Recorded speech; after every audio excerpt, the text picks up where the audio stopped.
વિદ્યાર્થીઓ, આજે આપણે 12મા ધોરણ વધુ એક ઇમ્પોર્ટન્ટ એવી થિયરી જોવાના છે, જે છે દળ ઉર્જા વચ્ચેનો સંબંધ અને ન્યુક્લિયરની બંધન ઉર્જા. વિદ્યાર્થીઓ, જ્યાં સુધી આઈન્સ્ટાઈનનો સાપેક્ષવાદ ન સમજાયો ત્યાં સુધી એવું માનવામાં આવતું કે દળ અને ઉર્જા એ જુદા જુદા કઈક વસ્તુઓ છે અથવા તો એ બે વચ્ચે કોઈ સંબંધ નથી. એ બંનેને એકબીજાના વિરુદ્ધ જેવા ગણવામાં આવતા હતા. જ્યારે આઈન્સ્ટાઈનનો સાપેક્ષવાદ શોધાયો ત્યારે ખબર પડી કે દળ અને ઉર્જા વચ્ચે સંબંધ દર્શાવી શકાય છે, જેમાં દળનું રૂપાંતર ઉર્જામાં અને ઉર્જાનો જ એક ભાગ ગતિ ઉર્જામાં એનું રૂપાંતર થઈ શકે છે. એટલે દળનું ગતિ ઉર્જામાં રૂપાંતર અને એનાથી ઊંધું ગતિ ઉર્જાનું દળમાં રૂપાંતર થાય છે. આ માટેનું આપણને સૂત્ર તો ખબર જ છે કે K બરાબર 1/2 mv², જે દળનું ગતિ ઉર્જામાં અથવા તો ગતિ ઉર્જાનું દળમાં રૂપાંતર કરી આપતું આ એક સૂત્ર છે. બીજું વિદ્યાર્થીઓ, આઈન્સ્ટાઈને જે સાપેક્ષવાદ દર્શાવ્યો એ સાપેક્ષવાદમાં દળ અને ઉર્જા વચ્ચે સંબંધ દર્શાવતું જે સમીકરણ હતું એ સમીકરણ છે E = mc², જ્યાં m ને આપણે ખબર છે કે એને દળ વડે દર્શાવાય, E એ ઉર્જા છે અને c એ શૂન્ય અવકાશમાં પ્રકાશની ઝડપ છે, જેનું મૂલ્ય એ 3 × 10⁸ મીટર પર સેકન્ડ જેટલું છે. તો વિદ્યાર્થીઓ, આઈન્સ્ટાઈનના આ સૂત્રને આધારે કે આઈન્સ્ટાઈને ઊર્જા સંરક્ષણમાં એવું કહ્યું હતું કે દળ અને ઉર્જા પ્રારંભમાં જેટલી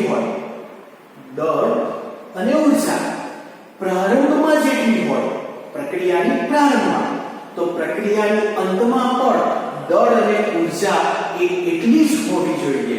જે આઈન્સ્ટાઈને ઊર્જા સંરક્ષણનો નિયમ એ આ રીતે પણ એમને જણાવ્યું હતું આ સૂત્રની મદદથી. બીજું, ત્યારબાદ કે આપણે જાણીએ છીએ કે પરમાણુની અંદર ન્યુક્લિયસ રહેલા હોય છે અને એ જે ન્યુક્લિયસ છે એ ન્યુક્લિયસ એ પ્રોટોન અને ન્યુટ્રોન ના હોય છે, બરાબર ને? ન્યુક્લિયસ એ પ્રોટોન અને ન્યુટ્રોન ના હોય છે. તો આ ન્યુક્લિયસનું દળ કેવી રીતના શોધી શકાય? તો આપણે જો પ્રોટોનનું દળ અને ન્યુટ્રોનનું દળ નો સરવાળો કરીએ તો આપણે જે પણ ન્યુક્લિયસ છે એ ન્યુક્લિયસનું દળ જાણી શકીએ છીએ. પણ પ્રોટોન અને ન્યુટ્રોન એ ન્યુક્લિયસમાં એક કે બે નથી હોતા, ઘણા બધા હોય છે. તો એ માટે ન્યુટ્રોનના દળને ન્યુટ્રોન સાથે ગુણતા અને પ્રોટોનના દળને z પરમાણુ ક્રમાંક, જે પ્રોટોનની સંખ્યા કહેવાય, એની સાથે ગુણીએ તો Znt + nmn. આ જે સમીકરણ છે એ સમીકરણ જેથી ન્યુક્લિયસનું દળ બતાવે એવું આપણે માનીએ છીએ, પણ ખરેખર એટલું નથી હોતું. કારણ કે આ જે ન્યુક્લિયસ છે એ ન્યુક્લિયસનું દળ, જે ન્યુક્લિયસ લેવામાં આવે એ ન્યુક્લિયસનું દળ એ ન્યુક્લિયસમાં રહેલા ન્યુટ્રોન અને પ્રોટોનના દળના સરવાળા કરતાં પણ ઓછું હોય છે.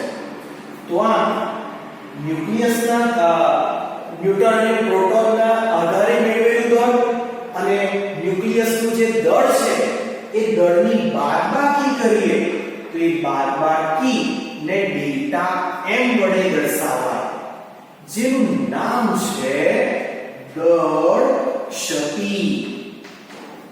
શું કહેવાય? એને કહેવાશે દળ ક્ષતિ કહેવાશે.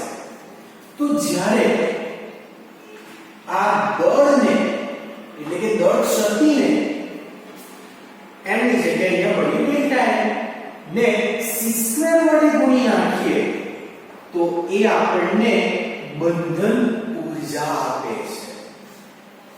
બરાબર? તો આ બંધન ઊર્જાનું સૂત્ર થઈ ગયું ડેલ્ટા m દળ ક્ષતિ ગુણ્યા c નો વર્ગ. વિદ્યાર્થીઓ, આને આધારે આનો અર્થ શું નીકળે?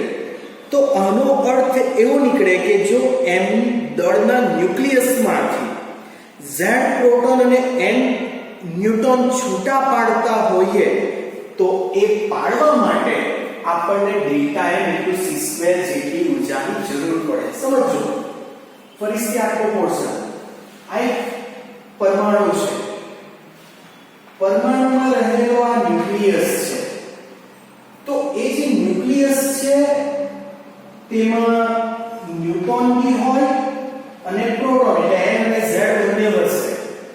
તો ન્યુટ્રોનની સંખ્યાને ન્યુટ્રોનના દળ વડે, પ્રોટોનની સંખ્યાને પ્રોટોનના દળ વડે ગુણીએ, એ બંનેનો સરવાળો કરીએ તો એ આપણને એક ન્યુક્લિયસનું દળ મળશે.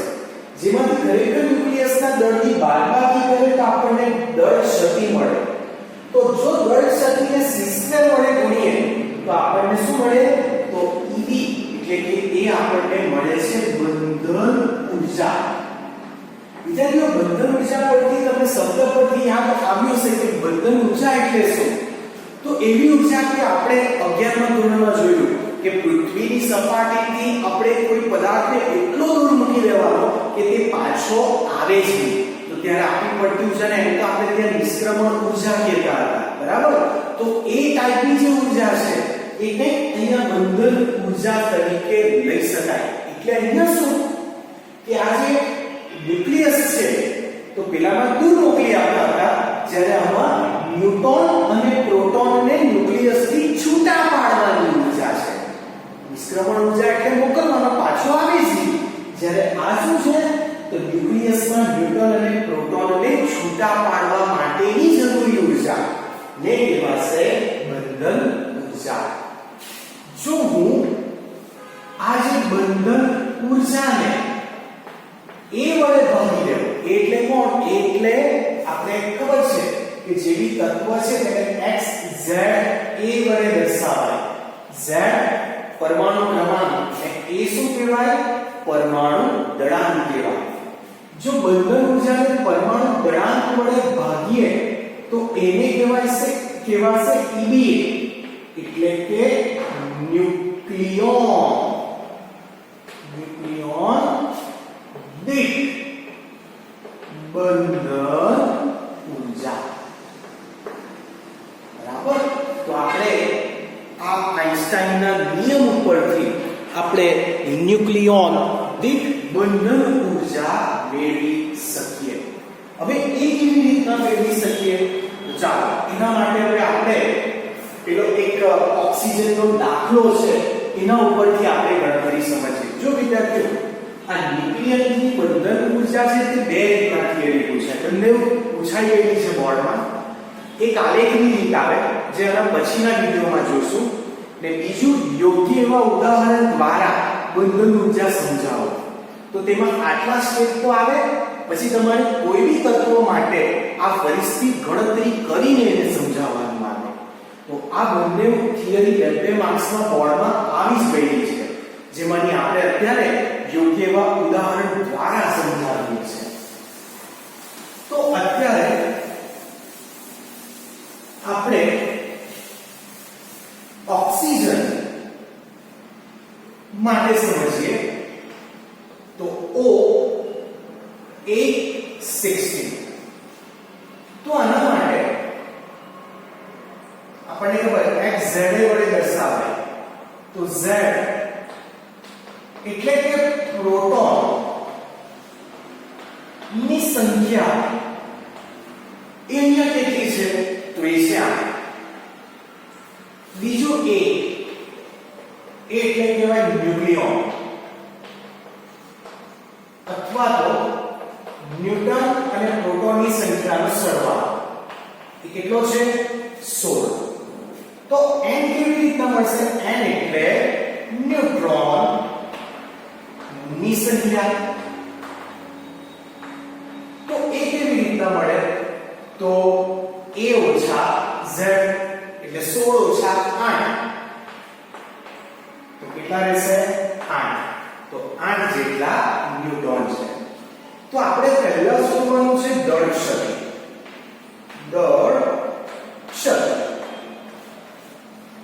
તો દળ શક્તિનું આપણે સૂત્ર જોયું ડેલ્ટા m બરાબર zmv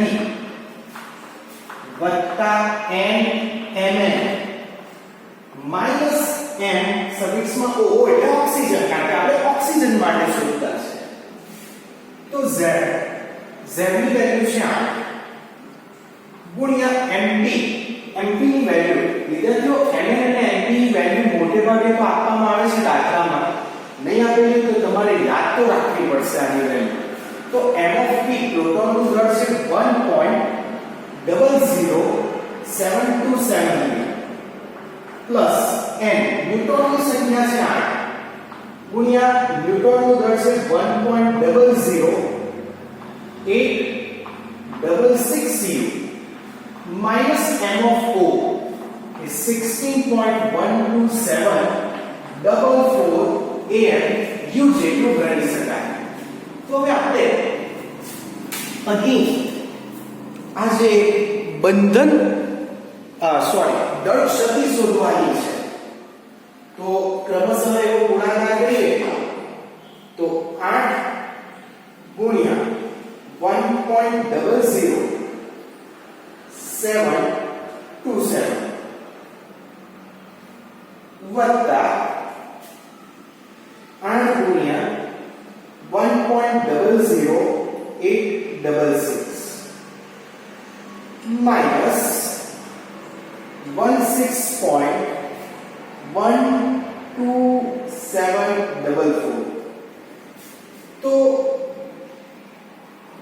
1 સેકન્ડ પરિસ્થિતિ કરવો પડશે 8 into 1.00727 તો આટલાની વેલ્યુ આવે છે 8.05816 પ્લસ ચલો બીજાની 8 into 1.00866 તો એની વેલ્યુ આવે છે 8.06928 minus 16.12744 અને બધામાંથી m સ્મોલ ની વેલ્યુ આપણને ખબર તેને કહેવાય એટોમિક માસ યુનિટ નો એકમ ચાલો તો 8.05816 plus 8.06928 minus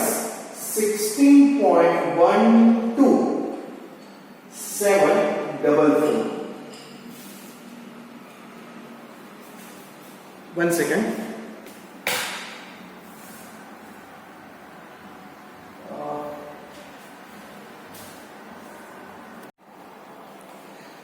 ચાલો વિદ્યાર્થીઓ એકદમ સીધી એવી મિસ્ટેક થઈ છે કે આ જે m0 છે એનું દળ એ 15.99053 AMU છે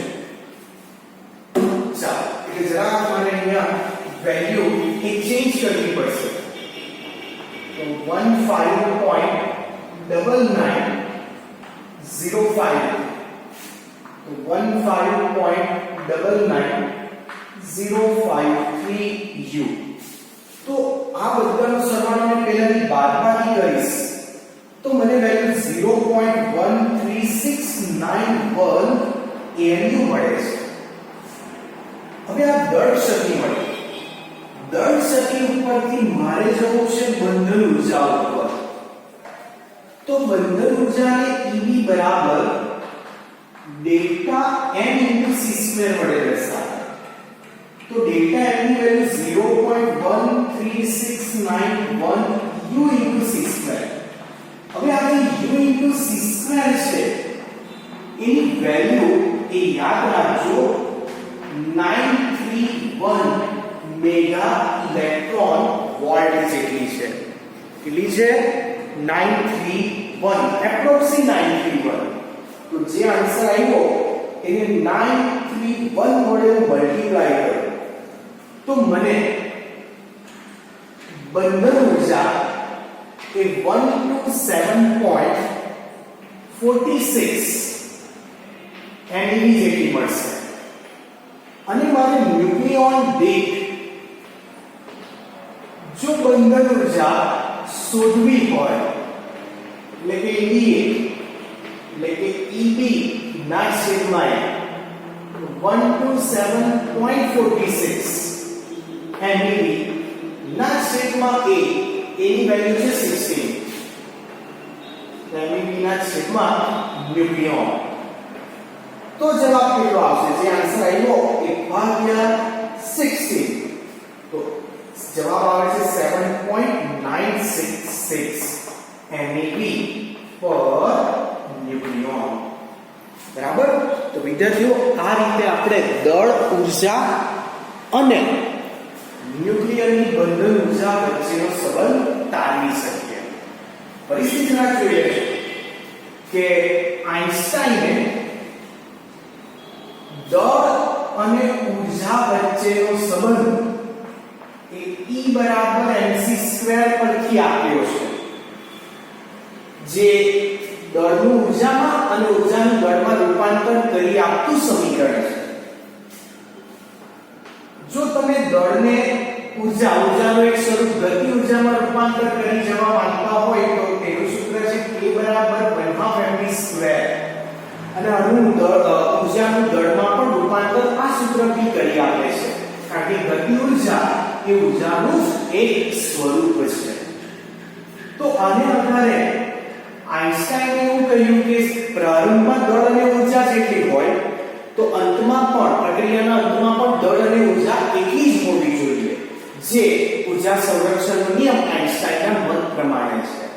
ત્યારબાદ તેમણે આ જે ન્યુક્લિયસ છે એ ન્યુક્લિયસ એ ન્યુટ્રોન અને પ્રોટોન એટલે ન્યુટ્રોનની સંખ્યા n અને પ્રોટોનની સંખ્યા z વડે બનેલું છે એ આપણે બધા જાણીએ છીએ. તો એને આધારે જો ન્યુક્લિયોનનું દળ શોધવું હોય તો તમારે પ્રોટોનની સંખ્યા વડે ગુણવાનું, પ્રોટોનના દળને પ્રોટોનની સંખ્યા વડે અને ન્યુટ્રોનની સંખ્યાને ન્યુટ્રોનના દળ વડે ગુણો એ બંનેનો સરવાળો કરો તો ન્યુક્લિયોન એ ન્યુક્લિયસનું આપણને દળ મળે. પણ ન્યુક્લિયસનું દળ આ જે ઘટક છે એ ઘટકના દળ કરતા ઓછું છે. બરાબર. જે અહીંયા સાબિત થયું છે કે આ કાઉસનું જે દળ છે એ આ વધારે છે, m0 નું ઓછું છે. બરાબર. જો m0 નું વધારે હતે તો જવાબ 0 આવતે અને સરખું હતે તો 0 થઈ જશે. એટલે માથી અહીંયા જે 16 પોઈન્ટ લેવાઈ ગયું એ સરખું જ હતું, જે ખરેખર રોંગ હતું. બરાબર. m0 નું ખરેખર દર 15.99053 છે. તો આ બંને ઘટકનું દળ અને ન્યુક્લિયસના દળની બાદબાકી કરીએ તો આપણે જાણીએ કે આપણને મળે દળ શક્તિ. એ આ ડેલ્ટા m આ રીતના મેળવ્યું. હવે એને ઊર્જામાં રૂપાંતર કરવી હોય તો આઈન્સ્ટાઈનનું સૂત્ર mc², જેમાં u અને c² ની વેલ્યુ એ 931 MeV જેટલી છે. તો એ મૂકી દઈએ તો આપણને મળે છે બંધન ઊર્જા. પણ આપણે તો જોવું છે ન્યુક્લિયોન દીઠ બંધન ઊર્જા ઉપર. તો એના માટે જે ઊર્જા આવી એટલે ન્યુક્લિયોન કેટલા 16 વડે ભાગી દઈએ કે ન્યુક્લિયોનની બંધન ઊર્જા આપશે. તો વિદ્યાર્થીઓ હવે આપણે સમજીએ છીએ ઉદાહરણનો ત્રીજો દાખલો. ઉદાહરણનો ત્રીજો દાખલો એમ કહે છે કે એટોમિક માસ યુનિટને સમતુલ્ય ઊર્જા પ્રથમ તમે જૂલમાં ફેરવો, પછી એને ઇલેક્ટ્રોન વોલ્ટમાં ફેરવો અને આ પરથી ઓક્સિજનની દળ ક્ષતિ MeV માં મેળવો. તો આપણે ઓક્સિજનની દળ બંધન ઊર્જા MeV માં એ મેળવી લીધેલી છે. એટલે થિયરીમાં એટલે ઉદાહરણનો જે ત્રીજો દાખલો છે તે તમારે પાછો અડધો તો અહીંયા સુધી કરવો જ પડે. તો ઉદાહરણનો ત્રીજો દાખલો એમ કહે છે કે uc² બરાબર 931 MeV કેવી રીતના હોય એની સાબિતી એ માંગે છે. આ દાખલો તો ખરો પ્લસ આ વસ્તુ ગણવાની છે. તો ચાલો હવે આપણે જોઈએ છે ઉદાહરણનો ત્રીજો દાખલો. તો ઉદાહરણનો ત્રીજો દાખલામાં આપણે ઊર્જાનું સૂત્ર જાણીએ છીએ કે E બરાબર mc². હવે આ ઊર્જાનું મૂલ્ય જૂલમાં ને પછી મેગા ઇલેક્ટ્રોન વોલ્ટમાં મેળવવાનું, પણ કોના માટે? તો એક એટોમિક માસ યુનિટને એટલે AMU માટે સમતુલ્ય ઊર્જા પ્રથમ જૂલમાં અને પછી ઇલેક્ટ્રોન વોલ્ટમાં ફેરવો. તો વિદ્યાર્થીઓ તમને યાદ હશે કે શરૂઆતમાં જે પહેલા વિડિયોમાં 1 એટોમિક માસ યુનિટની વેલ્યુ 1.66 × 10⁻27 kg આપણે સાબિત કરેલી હતી. બરાબર? એ વેલ્યુ લઈ લેવું છે. તો આ દળ છે, તો દળની વેલ્યુ 1.66 10⁻27 અને જે પ્રકાશની જે ઝડપ છે એની એક્ઝેક્ટ વેલ્યુ 2.9979 × 10⁸ છે. ચાલો તો આને આધારે મને ઊર્જા એ પહેલા તો જૂલમાં મળશે. તો 1.66 c² છે ગુણ્યા 2.9979 × 2.9979 તો વેલ્યુ 14.919 × 10⁻27 પ્લસ 16. તો આ જે ઊર્જા છે તે જૂલમાં છે એટલે 14.919 × 10⁻, કેટલા કહેવાશે? તો 16 - 27 એટલે ઊર્જા થશે -11 જૂલ. જેને હવે આપણે કન્વર્ટ કરવાની છે ઇલેક્ટ્રોન વોલ્ટમાં એટલે ભાગ્યા 1.6 × 10⁻⁻19 તો એ રૂપાંતર થઈ જશે ઇલેક્ટ્રોન વોલ્ટમાં. ચાલો તો 14.919 divided by 1.6 તો આવશે 9.324 into 10⁻². એ કેટલા થશે? 19 ઉપર જાય પ્લસ -11 તો આન્સર આવશે 8. એટલે હું અહીંયા 932.4 લખું તો 10⁻6 ઇલેક્ટ્રોન વોલ્ટ. તો આ ઊર્જાનું મૂલ્ય 932.4 MeV મેગા ઇલેક્ટ્રોન વોલ્ટ. અને 10⁶ એટલે મેગા ઇલેક્ટ્રોન વોલ્ટ કહેવાય. અને પછી જે થિયરીનો જે દાખલો જોયો એ દાખલો બેઠો પાછો કોપી પેસ્ટ કરવાનો છે. બરાબર? તો આ રીતે આપણે ઊર્જાનું આ જે મૂલ્ય છે એ U × c² જેટલું જ કહેવાય ને, કારણ કે આપણે આ જે વેલ્યુ મૂકી છે તે 1 યુનિટ છે અને c ની વેલ્યુ રાખી છે. વિદ્યાર્થીઓ તમને એવું લાગશે કે 931 પેલામાં લીધા ને આમાં કેમ આવ્યા? તો તમને ખબર છે કે ઘણી વખત આપણે 1 યુની વેલ્યુ 1.6 જ ખાલી લેતા છે, કોઈક વખત 1.67 લેતા છે, તેવી રીતના c ની વેલ્યુ 3 × 10⁸ લેતા છે. એટલે આપણે એવરેજ મોટે ભાગે કઈ ઊર્જા ની આપેલી હોય તો આપણે ત્યારે મૂલ્ય 931 MeV જેટલું લઈ લઈશું. ને જો એક્ઝેક્ટ વેલ્યુ ખબર હોય તો એ લે. બરાબર? પણ મોટે ભાગે આપણે 931.5 MeV જેટલી ઊર્જા લેતા છે. તો આ થઈ ગયા આજના આપણા વિડીયોમાં આઈન્સ્ટાઈનના સાપેક્ષવાદને આધારે દળ અને ઊર્જા વચ્ચેનો સંબંધ દર્શાવતું સૂત્ર અને ઉદાહરણનો ત્રીજો દાખલો.